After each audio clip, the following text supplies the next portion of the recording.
Welcome to the online class of astrology, AstroFox YouTube channel. So, in this video, I will try to explain the Rahu Ketu characteristics as per the Nadi astrology. So, we all know Rahu Ketu play a very important role in a person's horoscope. So, they are the one who can change the destiny.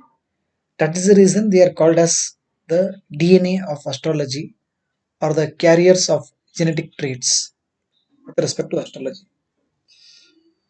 So, in the celestial sphere, we know there are seven planets which are visible to eyes, which we consider in our astrology. Of course, we don't consider Uranus, Neptune, and Pluto, and we consider Sun and Moon as the planet as per our astrological thing. So, since they are not visible to our naked eye, or you can either view them through any astronomical instruments, both of them is not possible. So, only they are known as shadow planets or Chaya Grahas.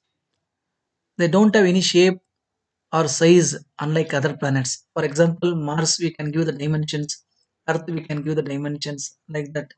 There is no dimensions for this because firstly they are not visible to the visible eye or to the artificial instruments.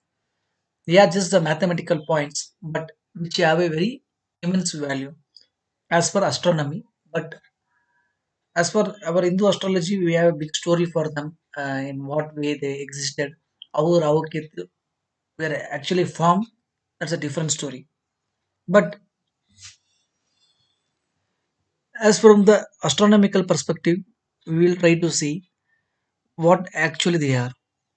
So they are the intersection of orbits of Sun and Moon, and they are called as Rahu and Ketu. The northern intersection is called Rahu, and southern intersection is called as Ketu. So these mathematical points or these nodes always act as an obstacle in blocking the rays of other planets falling over the Earth. That is the reason they are known as destiny blockers. Hence, Rahu acts as a blocker in living things and Ketu acts as a blocker in materialistic things. Why? Because Rahu is also an amplifier. With respect to materialistic things, it will try to help you. Only with respect to the living things, it will try to damage the living thing. Because it is a Kalapurusha, the snake wide open, waiting for everything to get into its mouth. Whereas Ketu is a blocker in materialistic thing. Also, when it comes to relationship, also it's a blocker. For example, there is a chart which consists of Jupiter to Venus, then the wife is not able to meet his, sorry, the native is not able to meet his wife because of Ketu being a blocker. So sometimes Rahu at least gives you this satisfaction in the materialistic world, whereas Ketu plays a very different role. And when you try to imagine these mathematical points, they also appear like a snake in celestial sphere. Hence, they are often compared as snakes. So how would they appear this mathematical point when we take in the astrological point of view as per the Puranas or whatever? So Rahu is nothing but a snake wide opening its mouth, whereas Ketu appears like a tail of the snake. Hence, that is the reason we tell Rahu is head and Ketu is tail. Anything that doesn't have physical appearance, it is said to exist in Sukshma form, right? So because we are not able to see through our eyes, we cannot deny something exists. After the death of the people, we know like they leave this physical body and they are believed to exist in the Sukshma form. So only you perform all the rituals to them every year and seek their blessings and protections. And similarly, we have these yakshas, yakshinis, demigods, rakshasas, mohinis, ghosts. All are not in physical state, but they are believed to exist in the Sukshma form. Now, the Rakshasa, demons, devils, evil forces belong to the Rahu group.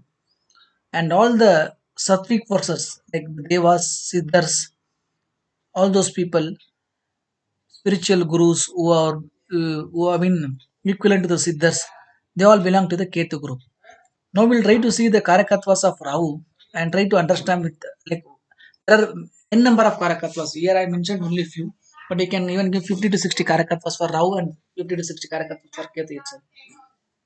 But because of the time concentration and everything, I have to limit with only few Karakatwas, but I'll try to explain whatever is possible here.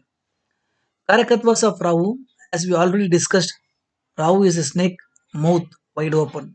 Hence, whichever is in wide opening form is assigned to the Karakatwas of Rahu, like mouth, large intestine, pond, lake, big river, okay, which appears like a oceans or sea sometime, and plastic, rubber, and even the female opening, the vagina of the female is also assigned to the Rahu. Why? Because it is open.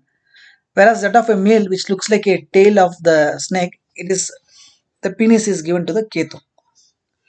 And since Ketu appears like a tail of the snake, nerves, hairs, finger, all thread-like structures, male genital organ, creepers, small intestine, anus. Why? Because it pushes out, whereas Rahu is something which receives in. So anus pushes out, and narrow water channels, etc. All this indicate Ketu. Also, keeping open and taking inside is Karakatva of Rahu, and keeping out is the Karakatva of Ketu. If you observe, the food is generally taken through the mouth, which indicates Rahu, and unobserved and unwanted is excreted to anus, which is Karakatvas of Ketu.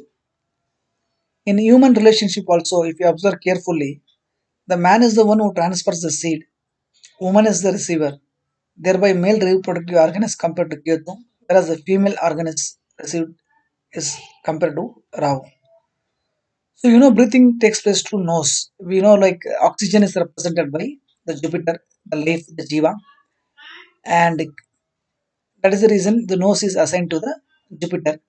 And breathing to the mouth, that is the Rahu, which indicates the mouth. Okay, so generally they say a person is can have so many breaths. The lesser he controls, I mean, the more he controls the breath, the more longer he will live. That is the reason they do this pranayama and other allied activities. So breathing through the nose increases longevity, whereas the other shortens the longevity. Now we will come to the views of Rahu and Ketu. First views they are saying they both are exalted in Taurus and debilitated in Scorpio. And the second view is they both are exalted in Scorpio and debilitated in Taurus. And there is a third view, Rahu is exalted in Taurus and debilitated in Scorpio. And Ketu is exalted in Scorpio and debilitated in Taurus. So these views we'll see in the next class. But my intention was now to just show you how to assign the Karakatvas easily to Rahu and Ketu. So anything you find in the nature, to know whether it's a Rahu or Ketu, if you know the idea, the snake mouth and the tail of the snake, you can assign many things to them. Okay. Thank you. Have a nice day.